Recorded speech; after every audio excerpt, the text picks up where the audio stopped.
സാറേ, പുതിയ പ്രസ്താവനയുമായി ഹണി റോസ് രംഗത്തെത്തിയിരിക്കുകയാണ്. തന്നെ രാഹുൽ ഈശ്വർ ആത്മഹത്യയിലേക്ക് തള്ളിവിടാനുള്ള ശ്രമം നടത്തുന്നതായാണ് ഹണി റോസ് പറയുന്നത്. അതോടൊപ്പം തന്നെ രാഹുൽ ഈശ്വറിന്റെ ഒരു പ്രസ്താവനയും വന്നിട്ടുണ്ട്. അദ്ദേഹം പറയുന്നത് ഹണി റോസ് പ്രശ്നത്തിൽ ജയിലിൽ പോകാൻ തനിക്ക് കുഴപ്പമില്ലെന്നാണ്. ഇനി എന്തായിരിക്കും സംഭവിക്കുക? എനിക്ക് തോന്നുന്നത് രാഹുൽ ഗാന്ധിയെ പോലെ തന്നെ വിവാദങ്ങളിൽ ചെന്ന് ചാടാനുള്ള ഒരു പ്രവണതയാണ് രാഹുൽ ഈശ്വറിന്. അത് ഒരു പരമ്പര ട്രജക്ടറി നോക്കി നമുക്കറിയാം. കൈരളി ചാനലിൽ നിന്ന് പുറത്തു വരുന്നു, അതിന് ജാഥയായിട്ട് ചെന്ന മന്ത്രിയുടെ പേഴ്സണൽ സ്റ്റാഫിനെ കാണുന്നു, അവിടെ ചെന്നൊരു ജാഥയായിട്ട് തിരിച്ചു വരുന്നു. അന്ന് തൊട്ടേ കോൺട്രവേഴ്സിയാണ്. അതുപോലെ ദിലീപ് ആ കേസ് എല്ലാവരും ഇരയ്ക്കൊപ്പം നിന്നപ്പോൾ ഇദ്ദേഹം ഇരയ്ക്കെതിരായിട്ടൊരു നിലപാട് സ്വീകരിച്ചുകൊണ്ട് ഘോരഘോരമായിട്ട് ചാനലുകളിൽ മാത്രമേ ഉള്ളൂ, ചാനലുകളിൽ വന്ന് ശബ്ദഘോഷം ഉണ്ടാക്കി എന്ന് പറയുന്ന പോലെ നമ്മുടെ നാടിൻ്റെ പൊതുബോധം, പോലീസിൻ്റെ, കോടതിയുടെ, ജനങ്ങളുടെ എല്ലാം പൊതുബോധം ഹണി റോസ് എന്ന് പറയുന്ന ഇരയ്ക്കൊപ്പം നിൽക്കുമ്പോൾ ഇദ്ദേഹം ബോച്ചെ എന്ന് പറയുന്ന വ്യവസായിക്കൊപ്പം നിന്നുകൊണ്ട് ഘോരഘോരം ചാനലുകളിൽ നിന്നുകൊണ്ട് പ്രസംഗിച്ചു കൊണ്ടിരിക്കുക, വായ്ത്താരി മുഴക്കുക. പൊതുബോധ്യം ഉണ്ടാക്കുന്ന ഒരു കാര്യവും അദ്ദേഹം യുക്തിസഹമായിട്ട് പറയുന്നുമില്ല.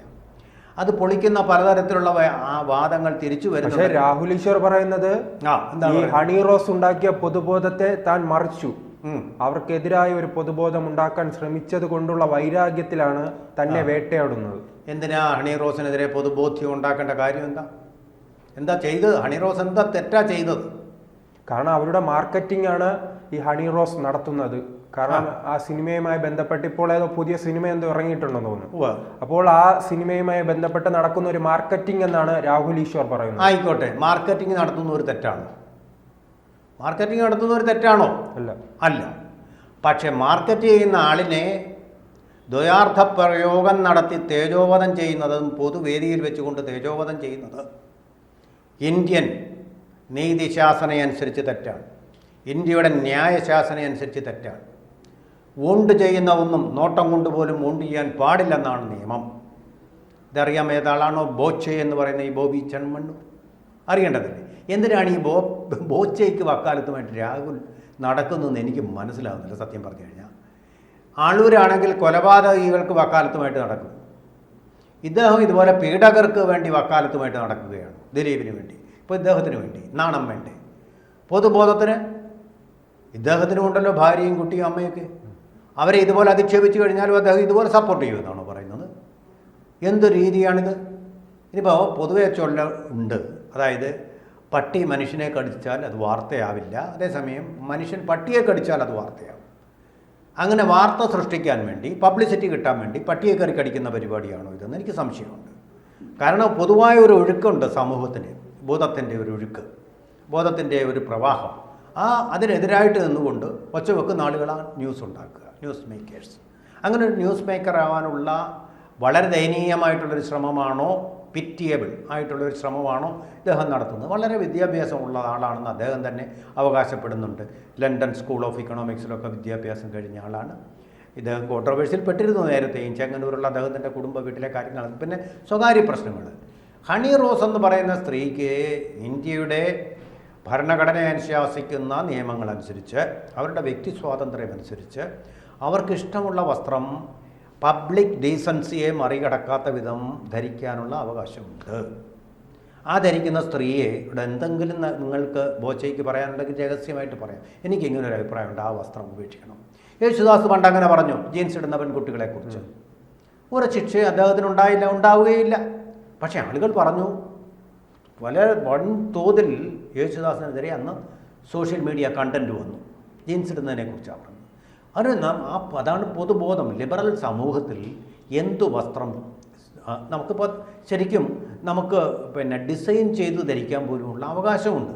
നമ്മുടെ ശരീരത്തിൻ്റെ ഷേപ്പ് കാണിച്ചുകൊണ്ടോ കാണിക്കാതെ കൊണ്ടോ, അല്ലെങ്കിൽ ഇതൊന്നുമില്ലാതെ ബോഷയുടെ വേഷത്തിൽ ബോഷയെ ബനിയനിട്ടുകൊണ്ടാണല്ലോ സഞ്ചരിക്കുന്നത്. അതുപോലെ രാഹുൽ ഗാന്ധി എന്ന് പറയുന്ന പാർലമെൻറ്റിൽ പോകുന്നത് ബനിയനിട്ടുകൊണ്ട്. ആ ടീഷർട്ട് ആരെങ്കിലും അറസ്റ്റ് ചെയ്യുന്നുണ്ടോ? ആരെങ്കിലും കുറ്റപ്പെടുത്തുന്നുണ്ടോ? നിങ്ങളുടെ ഈ പൗരുഷം കാണിക്കാനാണോ എന്ന് ഏതെങ്കിലും പെൺകുട്ടി ചോദിച്ചിട്ടുണ്ടോ? ഇതുവരെ ചോദിച്ചിട്ടില്ലല്ലോ. യാത്ര ചെയ്യുന്നു അങ്ങനെ തന്നെയാണല്ലോ, ആരും ചോദ്യം ചെയ്തിട്ടില്ലല്ലോ. നെഞ്ചു വിരിവ് കാണിച്ചുകൊണ്ട് യാത്ര ചെയ്യുന്ന ആണന്മാരങ്ങനെ കാണിക്കാറില്ലേ? നെഞ്ചു വിരിച്ച് കാണിച്ച് മസിലും കാണിച്ചു നടക്കാറില്ലേ? എന്തുകൊണ്ട് പെൺകുട്ടികൾക്ക് ദൈവത്തിന്റെ ശരീരവടവ് കാണിച്ചുകൂടാ? ഇതാണ് ഞാൻ ചോദിക്കുന്നത്. അതോടൊപ്പം തന്നെ ഹണി റോസ് പറയുന്നത് തന്നെ ആത്മഹത്യയിലേക്ക് രാഹുൽ ഈശ്വർ തള്ളിയിടുന്നു എന്നാണ്. അങ്ങനെയാണെങ്കിൽ അത് വളരെ അല്ല, ഹണിറോസ് അത് ഫീൽ ചെയ്താണ് ചോദിച്ചതെങ്കിൽ തീർച്ചയായിട്ടും അതിൻ്റെ ആവശ്യമില്ല. കാരണം പൊതുബോധവും കേരള സമൂഹവും കോടതിയും പോലീസും രാഷ്ട്രീയ ഭരണകൂടവും എല്ലാം നിങ്ങൾക്ക് അനുകൂലമായി നിൽക്കുമ്പോൾ നിങ്ങൾ എന്തിനാ ആത്മഹത്യ ചെയ്യുന്നത്? ഈ ആളൂരിനെ പോലെ ഒരാൾ വന്നിട്ട് കേസിൽ ഗോവിന്ദച്ചാമിയുടെ ഇരയായ വീട്ടുകാർക്കെതിരെ എന്നുകൊണ്ട് വീട്ടുകാർ ആത്മഹത്യ ചെയ്യും. ആളൂരിനെ പോലെ തലതെറിച്ച ആൾക്കാർ എവിടെയും ഉണ്ടാവും. അതിന് വക്കാലത്ത് പിടിക്കാൻ നടക്കുന്ന ആൾക്കാർ ഇന്ത്യൻ നിയമം അനുശാസിക്കുന്നിടത്തോളം അഭിപ്രായ സ്വാതന്ത്ര്യം 19(1)A അനുവദിച്ചിടത്തോളം അഭിപ്രായങ്ങൾ വരും. അത് കേട്ടിട്ടുണ്ടെ ഹണി റോസ് ആത്മഹത്യ ചെയ്യേണ്ട കാര്യമില്ല. ഹണി റോസ് വിജയിച്ചിരിക്കുന്നു. നിങ്ങൾ ഭാഗ്യവതിയാണ്. വാസ്തവത്തിൽ പീഡനകാലം അനുഭവിച്ച പലരും അവർ പരാതി കൊടുത്തപ്പോൾ സമയം വൈകിപ്പോയി എന്ന് പറഞ്ഞുകൊണ്ട് നീതിക്ക് അപ്പുറം നിൽക്കുകയാണിപ്പോൾ. നിങ്ങൾ പരാതിപ്പെട്ടതുകൊണ്ട്, ധീരമായിട്ട് പരാതിപ്പെട്ടതുകൊണ്ട്, പൊതുസമൂഹം അതിനെ അനുകൂലിച്ചതുകൊണ്ട് നിങ്ങൾക്കിപ്പോൾ നീതി ലഭിച്ചിരിക്കുകയാണ്. അത് ആത്മഹത്യ എന്നൊരു പ്രശ്നം നിങ്ങളുടെ ജീവിതത്തിൽ ഉണ്ടാവാൻ ഉള്ള ഒരു സാധ്യതയില്ല. പക്ഷേ നിങ്ങളെ ഇങ്ങനെ വീണ്ടും കളിയാക്കിക്കൊണ്ടിരിക്കുന്ന ബോജയ്ക്ക് ശേഷം വേറൊരു വിധത്തിൽ നിങ്ങളെ ഹരസ് ചെയ്തുകൊണ്ടിരിക്കുകയാണെങ്കിൽ ആ പരാതി കൂടി നിങ്ങൾ കൊടുക്കണം. ആ പരാതി കൊടുത്തിട്ട് ആ പരാതിക്ക് പരിഹാരം ഉണ്ടാവണം. ഇതിപ്പോൾ ഈ കേസുണ്ടായിരിക്കുന്നതും ഇദ്ദേഹം റിമാൻഡിൽ കിടക്കുന്നതിൻ്റെ പ്രധാനപ്പെട്ട ഒരു കാര്യം നമ്മൾ മറക്കരുത്. ഈ പരാതി കൊടുത്തത് മാത്രമല്ല, രഹസ്യമൊഴി നൽകി. ഈ രഹസ്യമൊഴി കോടതിയിൽ നൽകാനുള്ള സ്വാതന്ത്ര്യം ഇപ്പോഴും ഹണി റോസിനുണ്ട്. തീർച്ചയായിട്ടും നിങ്ങൾ അത് ആ രഹസ്യമൊഴി കൊടുക്കണം. നിങ്ങളെ സപ്പോർട്ട് ചെയ്ത, ഇപ്പോൾ ഹണി റോസിനെ അനുകൂലിച്ച് ഞാനിപ്പോൾ ഫേസ്ബുക്ക് കണ്ടല്ലോ, ശ്രീജിത്ത് 50,000-ത്തിലും അധികം ആൾക്കാരാണ് സപ്പോർട്ട് ചെയ്തിരിക്കുന്നത്. വളരെ കുറച്ച് പേരെ എതിർത്ത് പറഞ്ഞിട്ടുള്ളൂ. അപ്പോൾ അത്രയധികം കേരളത്തിൻ്റെ സമൂഹത്തെ പിന്തുണ കിട്ടിയ നിങ്ങൾ ഈ ആത്മഹത്യ എന്നൊക്കെ ആത്മഹത്യയിലേക്ക് പോയാൽ ഞങ്ങളെയൊക്കെ നിരാശപ്പെടുത്തുന്ന കാര്യമാണത്. മുന്നിൽ നിൽക്കുന്ന ആൾ നിങ്ങളാണ് തീർച്ചയായിട്ടും. നിങ്ങൾ ആത്മഹത്യ ചെയ്ത് കഴിഞ്ഞാൽ പിന്നെ ഇതിൻ്റെ ഞങ്ങളൊക്കെ പ്രയത്നിച്ചതിൻ്റെ, ചെറിയ പ്രയത്നങ്ങളാണെങ്കിലും ആ പ്രയത്നിച്ചതിൻ്റെ ഫലമില്ലാതാവുകയല്ലേ. ആത്മഹത്യ എന്നൊരു വാക്ക് ചിന്തിക്കുക പോലും വേണ്ട, പിന്നാണ് എഴുതുന്നത്. ചിന്തയിൽ പോലും വരാൻ പാടില്ല. വിജയിച്ചു നിൽക്കുകയാണ് കേരളത്തിലെ ഭൂരിപക്ഷം ജനങ്ങളും, പ്രത്യേകിച്ച് സ്ത്രീകൾ ഒറ്റക്കെട്ടായിട്ട് നിങ്ങളെ പിന്തുണയ്ക്കുക. അപ്പോൾ ആത്മഹത്യ അല്ല അവിടെ വേണ്ടത്. ഈ തെറ്റുകൾ വീണ്ടും ആവർത്തിക്കുന്നതിനെതിരെയുള്ള ശിക്ഷ. നിങ്ങളാകേണ്ടത് ആത്മഹത്യ ചെയ്യുന്ന ഒരു പാവം, നീതി നഷ്ടപ്പെട്ട സീതയാവുകയല്ല നിങ്ങൾ വേണ്ടത്. പടപൊരുതുന്ന ഒരു സ്ത്രീ ഊർജമായി മാറുകയാണ് വേണ്ടത്. ജ്വാലയായിട്ടാണ് നിങ്ങൾ മാറേണ്ടത്. അത് ആത്മഹത്യ ചെയ്യാനല്ല, ഇതുപോലുള്ള നരാധമന്മാരെ ശിക്ഷിക്കുക. അതോടൊപ്പം തന്നെ ഈ രാഹുൽ ഈശ്വറിനെതിരെ ഈ ഹണി റോസ് ആദ്യം ഒരു പോസ്റ്റ് ഇട്ടിരുന്നല്ലോ. അപ്പോൾ അവർ മെൻഷൻ ചെയ്തിരുന്നത്, ആ വാക്കുകളിലൂടെ കടത്തി കൊണ്ടുവന്നത് ഈ രാഹുൽ ഈശ്വറിന്റെ കുടുംബത്തെ കുറിച്ചാണ്. ആ കുടുംബത്തിന് രാഹുൽ ഈശ്വർ ഒരു തലവേദനയായി മാറുന്നുണ്ടോ? ആ കുടുംബത്തിന് ഇദ്ദേഹത്തിന്റെ പേര് പറയുമ്പോൾ മുഴുവൻ എല്ലാവരും പിടിച്ചിടുന്നത് ആ കുടുംബത്തെയാണ്. നമ്മുടെ ചരിത്രവുമായി തന്നെ വളരെ ബന്ധമുള്ള ഒരു കുടുംബമാണ്. ആ കുടുംബത്തിലേക്ക് ഈ ഇങ്ങനെ രാഹുൽ ഈശ്വറിനെ കൊണ്ട് കെട്ടുന്നത് ശരിയാണോ? ഇപ്പോൾ മലയാളികൾ അങ്ങനെ ഒരു വഴിയിലേക്ക് തിരിഞ്ഞിട്ടുണ്ട്. അല്ലാതെ രാഹുൽ ഈശ്വറിന് മറ്റുള്ളവരെ പറ്റി ഇങ്ങനെയൊക്കെ പറയാമെങ്കിൽ രാഹുൽ ഈശ്വറിനെ വിമർശിക്കാൻ മറ്റുള്ളവർക്കും ശരിയായിട്ടുള്ള നിലപാടുകളല്ല രാഹുൽ ശരിയായിട്ടുള്ള നിലപാടെടുത്താൽ ഒരിക്കലും അദ്ദേഹത്തെ ആരും ഒന്നും പറയില്ല. പക്ഷേ ശരിയായിട്ടുള്ള നിലപാടെടുക്കാത്തിടത്തോളം കാലം ഇതിനൊക്കെ നിലപാടുകൾ ഉണ്ടാവണം. അദ്ദേഹം ഒരു വെസ്റ്റേൺ ലിബറൽ സൊസൈറ്റിയിൽ പോയി വിദ്യാഭ്യാസം ചെയ്താണ്.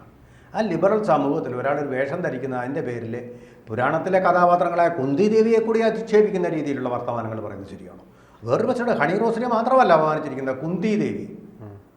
കുന്തി ദേവി എന്ന് പറയുന്നത് എന്താണെന്ന് ബോച്ചയ്ക്കറിയാമോ? അവരനുഷ്ഠിച്ച ത്യാഗങ്ങൾ നിങ്ങൾക്കറിയാമോ?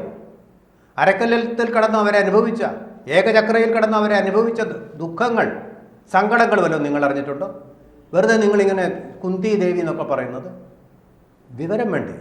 വിവരമില്ലാത്ത വിമർശനങ്ങൾ പാടില്ല.